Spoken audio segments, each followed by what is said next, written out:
আল্লাহ রাসূল বলে, শোনো, রোজাদারকে যে ইফতার করালো, এরপরে আমার পেট ভরে তৃপ্ত করে খাবার খাওয়াইলো, তাকে আল্লাহ তাআলা জান্নাতের খাবার দিয়ে তৃপ্ত করে দিবে। কি পরিমাণ লাভ!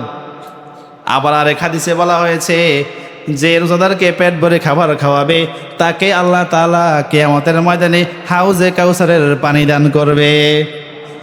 আল্লাহ রাসূল সাল্লাল্লাহু আলাইহি ওয়াসাল্লাম ওয়াজ করতেছেন, বলেন কি করতেছে?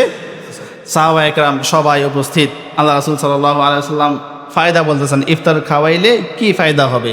বলে, শোনো, মান ফাত্তারা সাইমান কানা লাহু মিসলু আজরিহি গায়রা আন্নাহু লা ইয়ানকুসু মিন আজরি সাইমি শাই। কোন বান্দা যদি একজন সিয়াম পালনকারী রোজাদার ব্যক্তিকে ইফতার করায়, কথা খেয়াল করবেন, তাহলে রোজা পালনকারী ব্যক্তির যেই পরিমাণ সওয়াব হয়েছে, যে ইফতার করিয়েছে, তার আমল নামায়ও আল্লাহ সেই পরিমাণ সওয়াব দিয়ে দিবে। এবার যে ইফতার করেছে তার চিন্তার কিছু নাই, যাই আমার সওয়াব কি চলে যায়নি কোনো? আল্লাহ রাসূল বলে দিয়েছে, লা ইয়ানকুসু মিন আজরিল সাইম, বলে সিয়ামকারীর আমল নামা থেকে একটুও কমানো হবে না। সুবহানাল্লাহ। সাহাবা একরাম এই পরিমাণ দরিদ্র ছিলেন, অনেকে শুধু একটা খেজুর খেতেন, এক গ্লাস পানি খেতেন। তারা চিন্তায় পড়ে গেলেন, হায় হায়, এত বড় সুসংবাদ আমরা কেমনে অর্জন করব, আমরা কি খাওয়াবো? আল্লাহ রাসূলকে প্রশ্ন করে, আল্লাহ রাসূল, আমরা কি করব বলেন? আল্লাহ রাসূল বলে, শোনো, তোমার যদি কিছুই না থাকে, তুমি যদি একজন রোজাদারকে শুধুমাত্র এক গ্লাস পানিও পান করাও, তারপরেও তোমার সমপরিমাণ সওয়াব হয়ে যাবে। হাই হাই, কি পরিমাণ লাভ! সাহাবা একরাম কি পরিমাণ পাগল ছিলেন। এবার সাহাবাদের মধ্যে কেউ কেউ ছিলেন ধনী, ওসমান গনি, আপনাদেরকে আগে বলেছিলাম।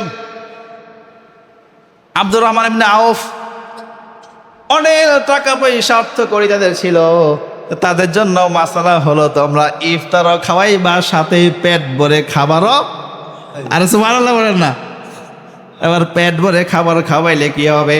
আল্লাহ রাসূল বলে, শোনো, রোজাদারকে যে ইফতার করালো, এরপরে আমার পেট ভরে তৃপ্ত করে খাবার খাওয়াইলো, তাকে আল্লাহ তাআলা জান্নাতের খাবার দিয়ে তৃপ্ত করে দিবে। কি পরিমাণ লাভ! আবার আরেক হাদিসে বলা হয়েছে, যে রোজাদারকে পেট ভরে খাবার খাওয়াবে, তাকে আল্লাহ তাআলা কিয়ামতের ময়দানে হাউজে কাউসারের পানি দান করবে। চিন্তা করা যায়? এইটুকু তো শেষ না, যারা রোজাদারকে ইফতার খাওয়াবে তাদেরকে আল্লাহ রাসূল বলে, জাহান্নামের লিস্ট থেকে তাদের নাম কেটে দেওয়া হবে।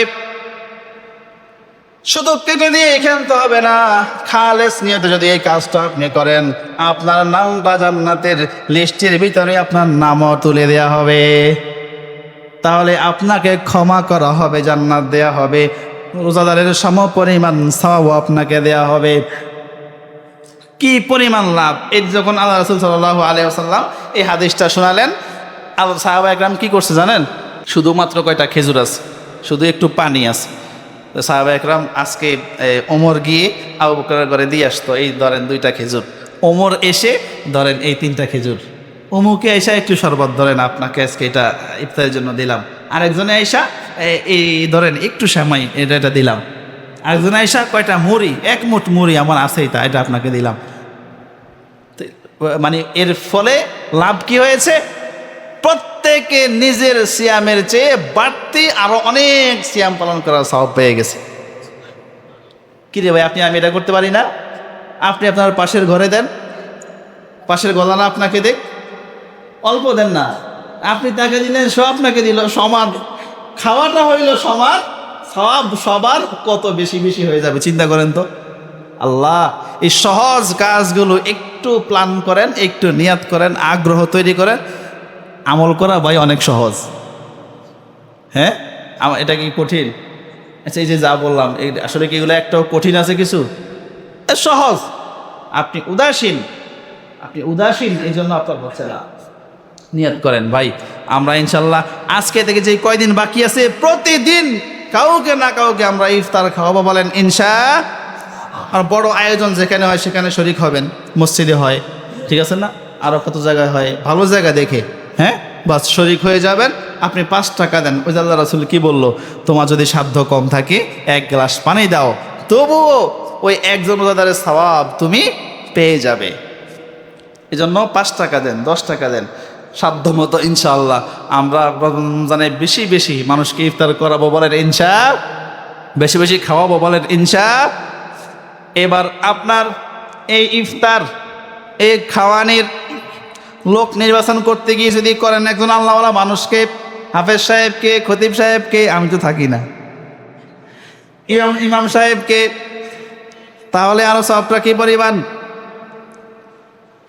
ইফতার খাওয়ানোর সময় গরিব মানুষদেরকে খাওয়াবেন, এটা আলাদা সওয়াব।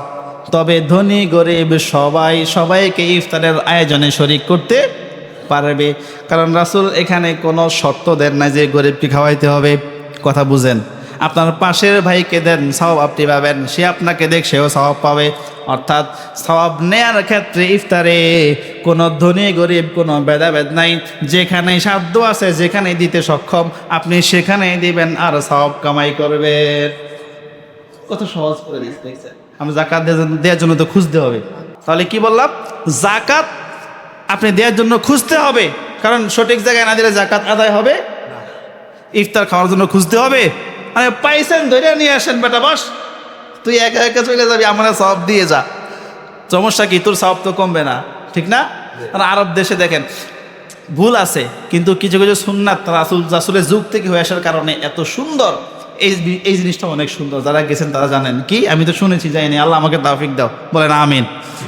ওদের সিস্টেম কেমন, এই দাঁড়ায় থাকবে এরকম, আপনাকে পাইছে তো, বুড়ারা তো আছেই মিয়া, বাচ্চারা খপ করে ধরবে হাতে, এবার আপনাকে নিয়ে যাবে, নিয়ে সোজা তার বাবার দস্তরখানে বসায় দিবে, সুবহানাল্লাহ, ইফতার করে যান। আবার ইফতারে নিয়ে প্যাকেট নিয়ে দাঁড়ায় থাকে, ধরেন ওই যে সওয়াব, ওই সাহাবা এখন যুগ থেকে আমলটা চলে আসছে, কত সুন্দর দৃশ্য। আমরা পারি না ভাই, আপনার পাশের ঘরের সাথে আজ থেকে এটা করেন, আপনার বাড়িতে যারা আছে সবাইকে গিয়ে বলবেন, আজকে থেকে আমি তোমাদের সবার ঘরে ঘরে অল্প কয়টা কয়টা বুট দিব, সাধ্য বেশি থাকলে এবার বেশি করে খেজুর দেন, বেশি করে আপেল দেন, সমস্যা কি। বাকি সাধ্য কম থাকলেও কয়টা বুট প্রত্যেক ঘরে ঘরে দিয়ে আসেন, কয়টা মুড়ি প্রত্যেক ঘরে ঘরে দিয়ে আসেন, তার থেকে দেখে দেখবেন যে আপনার থেকে দেখে সেও আপনাকে দিবে, ঠিক না? এবার সমান তালে সবাই আমরা অনেক সবের মালিক হয়ে যাব, সুবহানাল্লাহ। আল্লাহ আমাদেরকে তাওফিক দাও, বলে না আমিন।